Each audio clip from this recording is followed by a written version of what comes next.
I am going to dictate the master passage of SSC Stenographer Grade C Dictation 2019.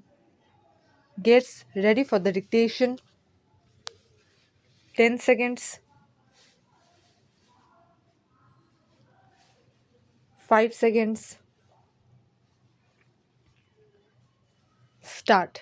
Mr. Deputy Speaker, sir, I am extremely grateful to the honorable members who have participated in the discussion and expressed their views on the interim budget, which I presented in the House yesterday. We have had a fruitful discussion on this subject. This is a routine exercise.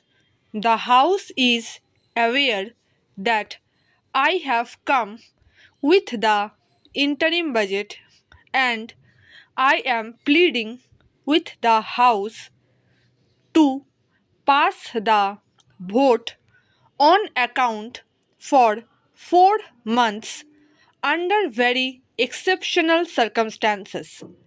I would like to place on record that what I have presented to the House is not my own creation. This government cannot be held responsible for what has transpired in the year which is going by. There was another government in power.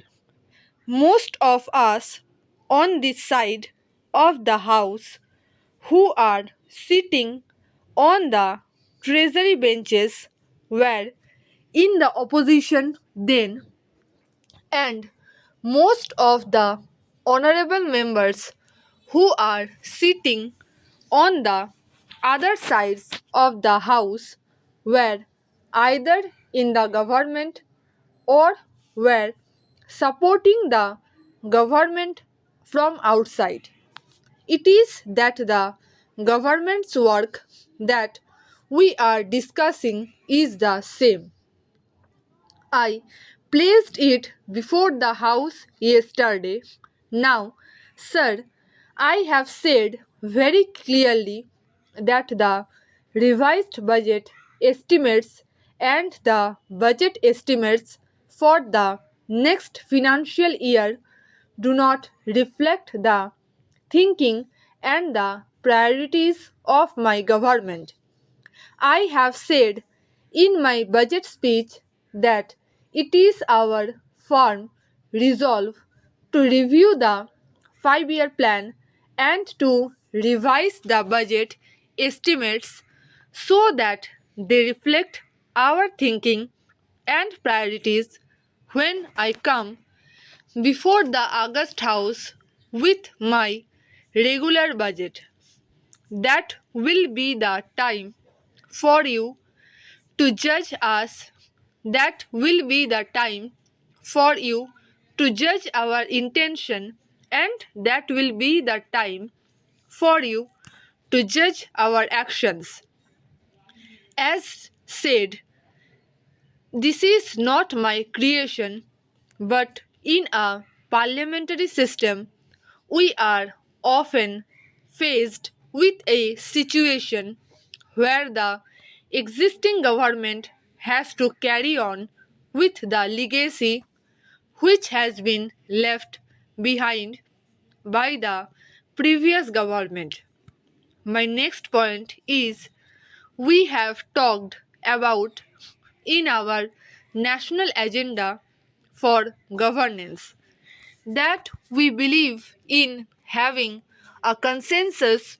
A point has been made in this house by one of the honorable members that we should have the same kind of consensus in regard to economic policies that we have developed over a period of time in our foreign affairs and defense policies.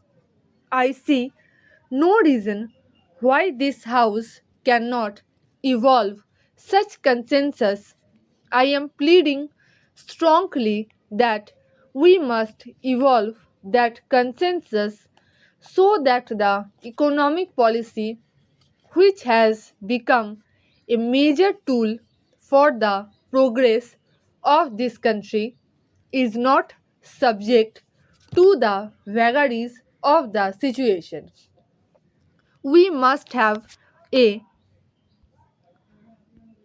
consensus, and I think we are very close to it. Sir, we were criticized by so many people that we did not follow the path followed by East European countries. We were criticized in this house, we were criticized in this country, and we did not follow the path followed by those countries. There was a thinking at that point of time that it was the best model of development. The model of development has collapsed. Then we were told that the countries of South Asia were the best model of development and India should follow those models of development. Now they too have collapsed today. They are going round the world with begging balls. Therefore, I would like to emphasize before this house that the only model of economic development that India can follow is the Indian model of development. There is no model in the world which Indian can follow successfully, except the model in which we must devise ourselves on the basis of the concept which had been handed down to us by the great leader of the past. If we do that, then consensus building will not be difficult. The honorable members have talked about foreign investment.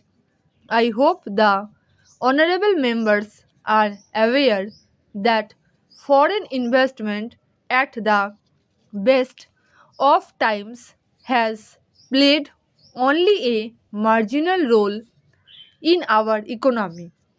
I have absolutely no hesitation in stating on behalf of the government that my government welcomes the foreign investment. But this kind of investment in India is welcome in certain areas which we call priority areas, including infrastructure. We are not interested in areas where we do not need it, and they are interested in coming to our country for their own profit. Unfortunately, I do not have the time to go into the details. The demand for level playing field by the Indian industry has arisen not from our party, but it will raised by the Indian industry itself.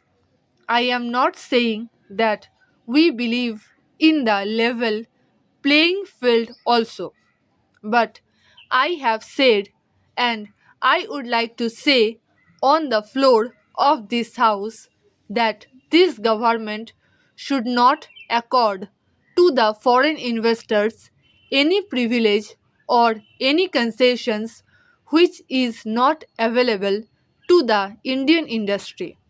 This point has been discussed in the cabinet, and the same view is expressed in the President address to both the houses of parliament. Sir, some honorable members have made a number of points during the discussion of the budget in the House. I do not have time to go into all of them. I plead to the honorable members to bear with me. I have not taken all the points which have been made, and I will be able to clear the position of my government on those points when I will present the budget of my government in the next session. In that budget, our government thinking of for the development of the country may be seen in every field, especially for the poor people who live below the poverty line and farmer of the country. Sir, with these few words, I conclude my speech and request the honorable members of this House to pass this interim budget. At last, I thank you for giving me an opportunity to speak. Stop.